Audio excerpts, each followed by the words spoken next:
He takes a sip of coffee, considering. I don't typically do ongoing arrangements. My heart sinks. Oh, so last night was just. I didn't say that. He sets down his cup. I said I don't typically do them. But you're different. Different how?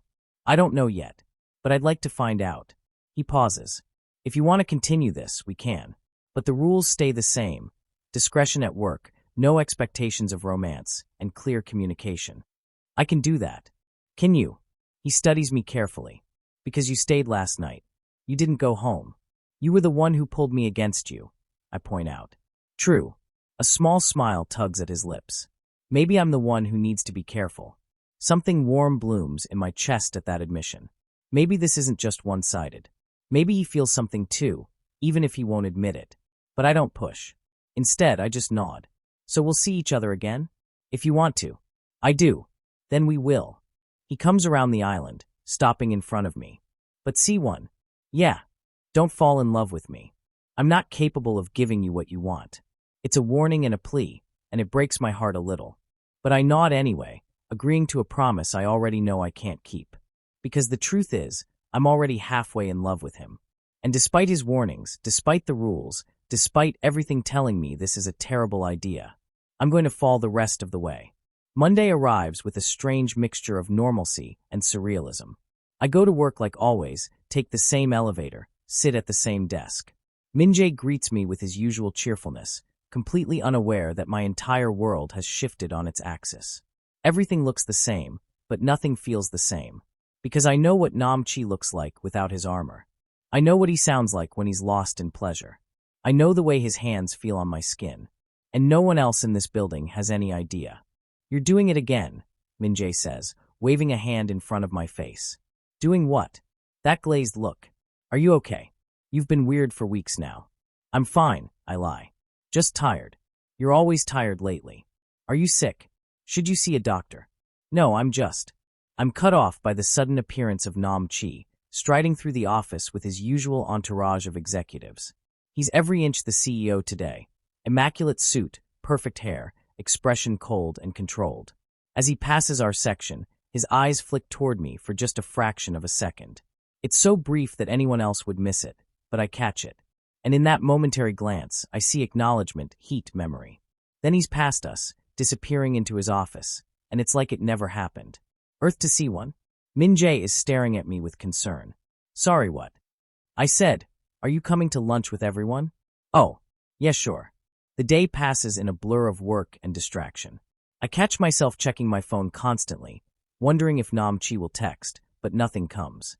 By the time 5 o'clock rolls around, I'm wound tight with anticipation and confusion.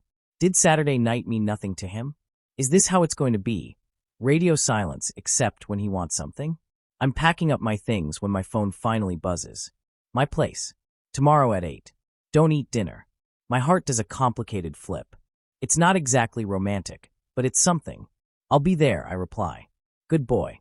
Those 2 words send heat through me, making me grateful I'm sitting down. I wonder if he knows the effect his praise has on me. Probably. Nam-chi doesn't seem like someone who misses much. Hot date? Min-jae asks, startling me. I nearly drop my phone. What? No. You're blushing and smiling at your phone. That's textbook hot date behavior. It's nothing. Just a friend.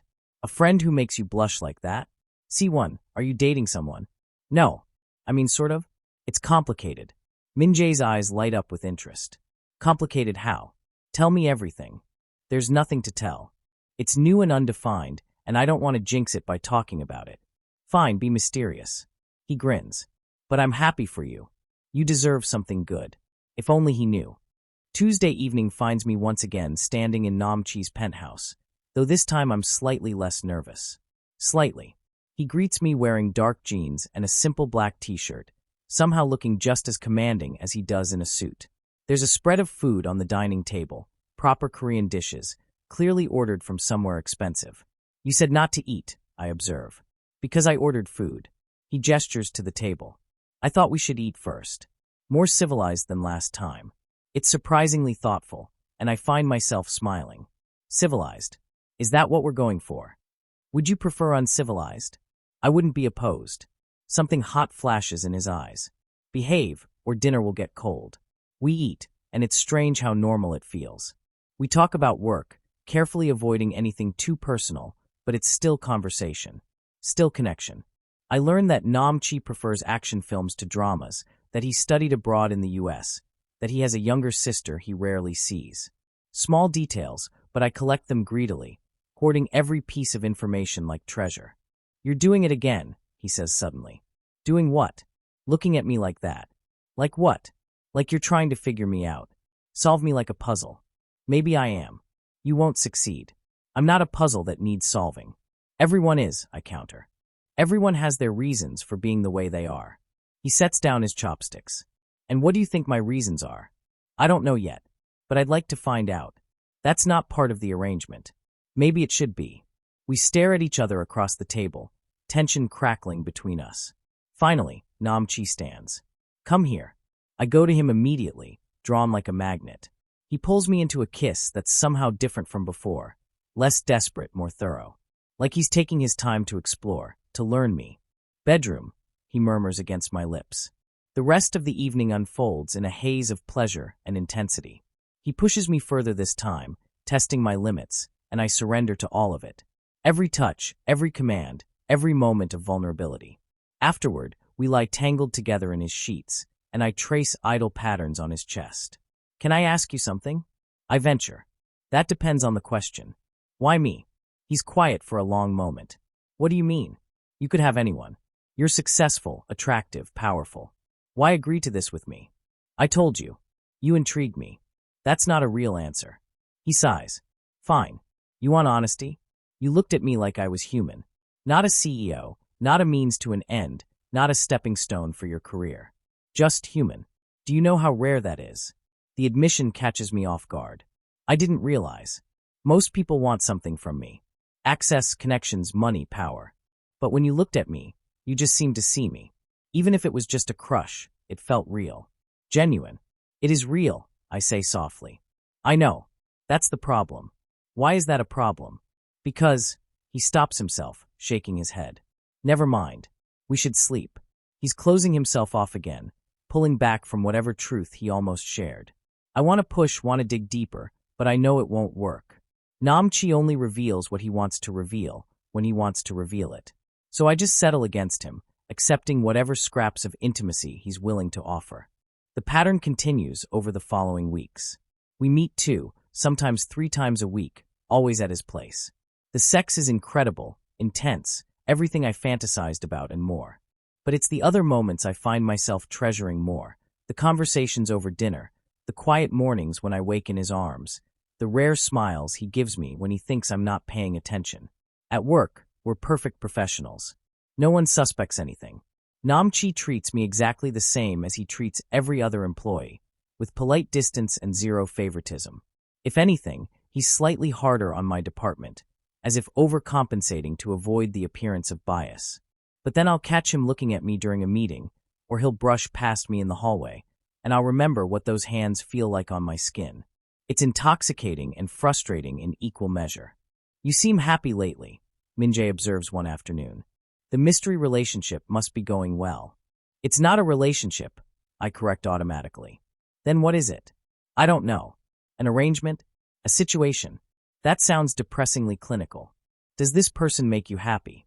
I think about Namchi, his rare smiles, his careful touches, the way he holds me after like he doesn't want to let go even though he pretends otherwise.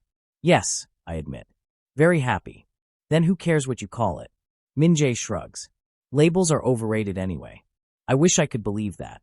But I'm a romantic at heart, and romantics want the fairy tale ending. They want declarations of love and commitment and future plans.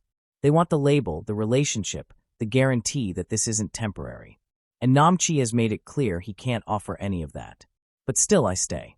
Because something is better than nothing, and being with him, even in this limited capacity, is better than not being with him at all. One evening, about 6 weeks into our arrangement, things shift. We're at his place, post-dinner but pre-bedroom, when his phone rings. He glances at the screen, and his expression shudders. "I need to take this," he says, stepping out onto the balcony. I can't hear what's being said, but I can see his body language through the glass. Tension in his shoulders, a hand running through his hair in agitation. When he comes back inside 5 minutes later, he looks exhausted. Everything okay? I ask. Family stuff. Nothing important.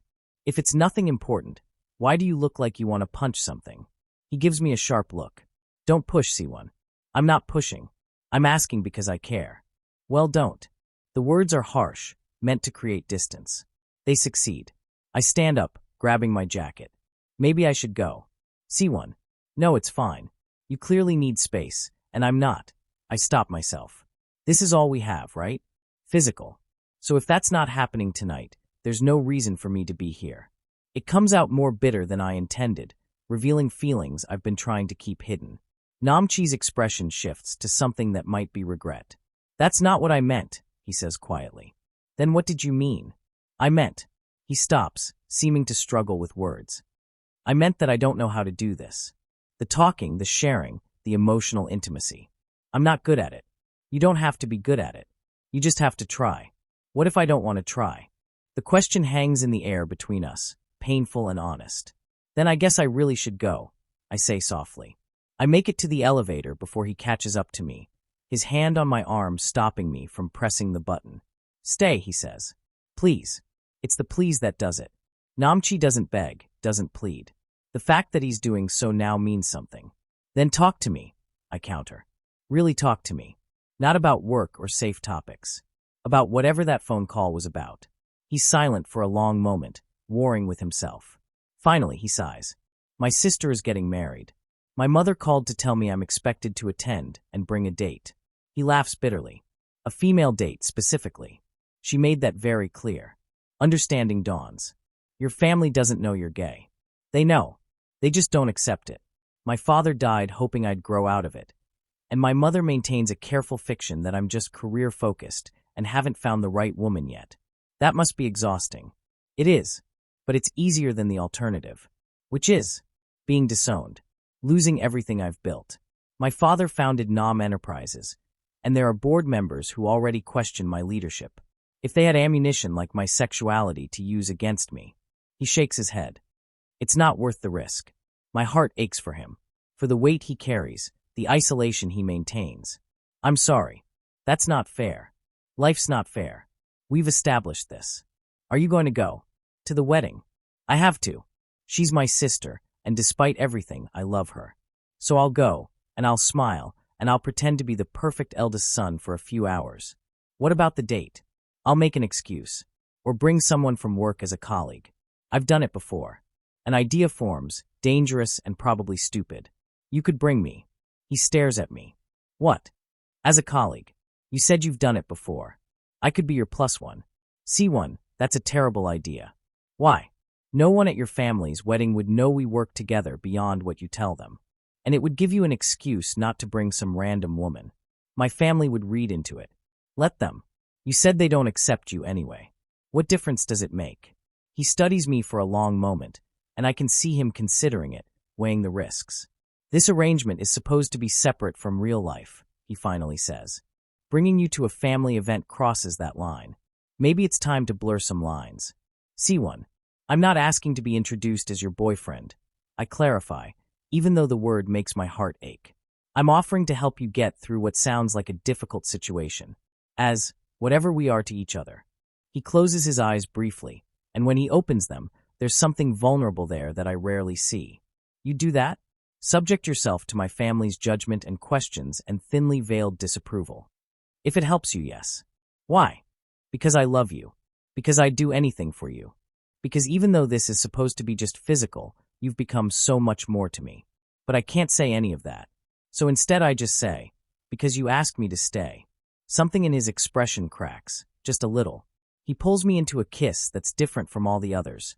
Softer, more tender, filled with something that feels dangerously close to affection. You're going to ruin me, he murmurs against my lips. Is that such a bad thing? I don't know yet.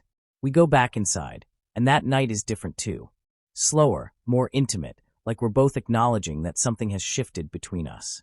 Lines are blurring, walls are crumbling, and neither of us is quite ready to face what that means. But for tonight, it's enough just to hold each other and pretend that this could be something more than temporary. The wedding is 2 weeks away, and I spend most of that time second-guessing my impulsive offer. What was I thinking, volunteering to meet Namchi's family? This is supposed to be casual, physical, uncomplicated. Meeting family is the opposite of all those things. But I also can't bring myself to back out.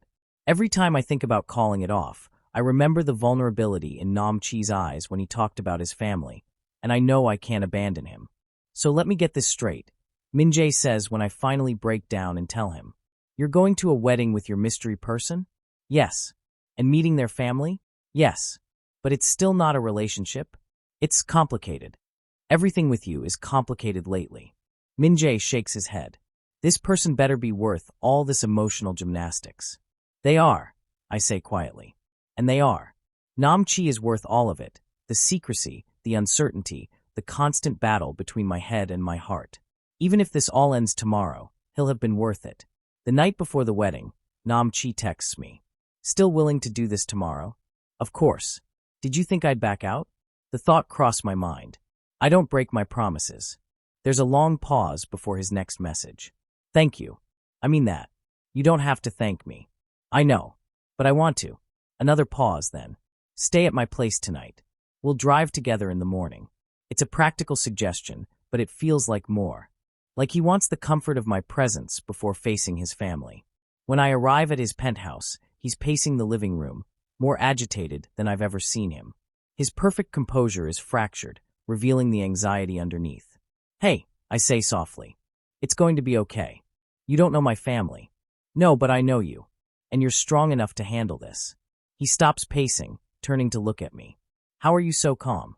"One of us has to be." I cross to him, taking his hands. "What do I need to know? Any family members I should avoid? Topics I shouldn't bring up? My mother will ask personal questions. My sister will be too busy with wedding chaos to pay much attention. And my uncle, he's the vice president of the company. He'll be assessing you as potential competition." "Competition for what?" "Me. My attention. Company influence."